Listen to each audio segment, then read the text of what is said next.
Durante Fórum Econômico Mundial em Davos, o ministro Paulo Guedes declarou que o pior inimigo do meio ambiente é a pobreza. As pessoas destroem o meio ambiente porque precisam comer. Eles têm todas as preocupações, as pessoas pobres, né? Têm todas as preocupações que não são as preocupações das pessoas que já destruíram suas florestas, fecha aspas. Essa fala repercutiu muito negativamente ao associar o combate à pobreza com a destruição ambiental, como se o desmatamento e as queimadas na Amazônia fossem provocados pelas populações carentes. Vamos tentar entender melhor, né, essa situação. Eu converso com o professor Pedro Luiz Cortes, da ECA, e do IE, o Instituto de Energia e Ambiente, da USP. Como vai, professor? Bom dia. Bom dia, Roxane. Bom dia a todos que nos acompanham. Vamos lá tentar entender. A gente faz uma terapia coletiva para entender certas declarações e reafirmou o que já havia dito em certa oportunidade, reafirmou lá no Fórum Econômico Mundial de que, né, pobreza, as pessoas destroem o meio ambiente porque precisam comer. Então os pobres são responsáveis pelo desmatamento, não é? É correto isso? Veja, Roxane, o que você mencionou logo há pouco, né, é sintomático, porque eu vejo aí já uma questão psicanalítica até. Nós temos um modelo de desenvolvimento da Amazônia que ele começa a ser aplicado com a construção da Transamazônica em 1970, então é um modelo econômico que já completou 52 anos e permite uma análise muito precisa do que vem acontecendo. Não há nenhum índice que atrele o desmatamento, né, que possa colocar o desmatamento como responsável, por exemplo, pela diminuição da desigualdade social, a melhoria nas condições de educação, melhoria nas condições de saúde, enfim, não há nada que relacione o desmatamento a qualquer índice positivo ou a qualquer benefício que seja gerado para as populações dos estados amazônicos, seja tanto no bioma, né, Amazônia, quanto no bioma Cerrado. Uhum. Porque parte do Cerrado está na Amazônia Legal Brasileira também. Então, o que nós temos, na verdade, são grupos de grileiros, grupos de invasores de terras públicas que encontram, por vezes, na corrupção, na burocracia, né, uma forma de, entre aspas, legalizar terras da União, terras invadidas, e legalizar madeira extraída sem qualquer tipo de autorização. Ou seja, são grupos privados que se apropriam de recursos naturais do Estado brasileiro e o Tesouro Nacional não vê qualquer benefício nisso, não recebe um centavo sequer, e esses grupos, cada vez mais, eles se sentem estimulados, né, a intensificar suas atividades, tendo em vista a redução significativa das autuações, e quando as autuações acontecem, elas param na burocracia de Brasília. Então, esse governo, ele, na prática, ele vem estimulando, né, o desmatamento da Amazônia, e ele não consegue efetivamente, seja na região amazônica, seja em qualquer outra parte do Brasil, combater a pobreza. A gente tem visto o aumento significativo das populações, né, de pessoas em situação de rua, sem que haja qualquer plano para combate a isso.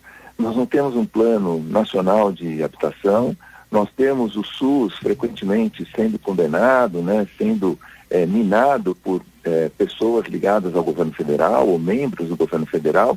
Então, veja, atrelar a pobreza, né, ao desmatamento da Amazônia, eu acho até correto do ponto de vista que o desmatamento da Amazônia, ele está gerando uma pobreza muito grande na população, porque ele não permite outra forma de desenvolvimento.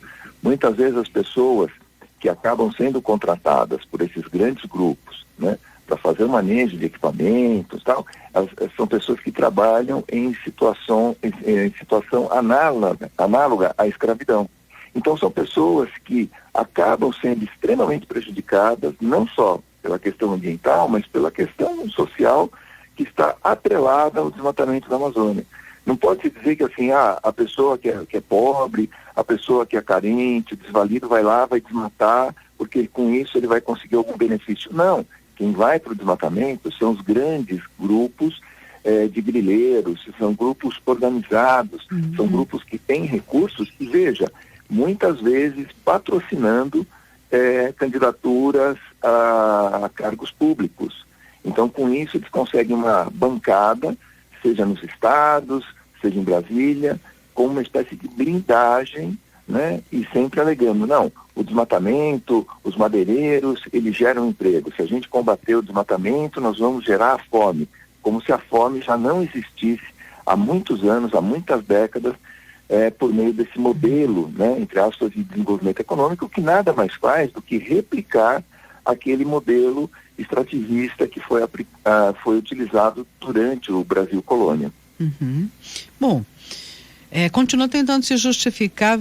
Questão é que, mesmo com os compromissos firmados lá na COP, o governo federal, professor, ele ainda persiste nessa retórica de que desmatamento da Amazônia não é problema.